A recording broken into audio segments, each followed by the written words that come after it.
Now let's get started, shall we?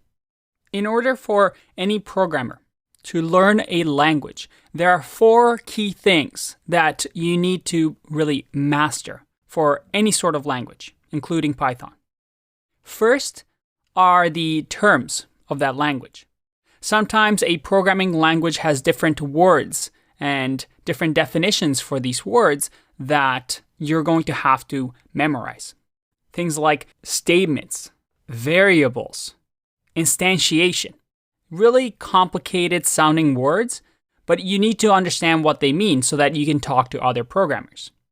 You also need to learn about a language's data type. That is, what sort of data can a program hold? You can think of it as values. Just like in real life, we have different ways to represent values, like numbers, letters, and symbols. In programming, we have these data types to store information. And each programming language has different sort of data types. Next, we need to learn about actions.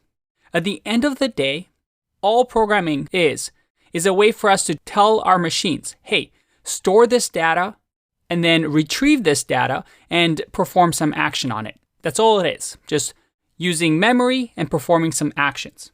So we're going to learn how to perform those actions. And then finally, we have to learn the best practices of each language.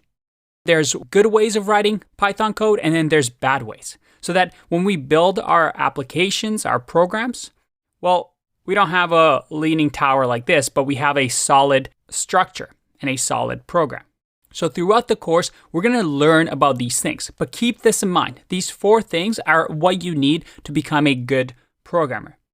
And I want to start the basic Python section with the data types. So let's get started.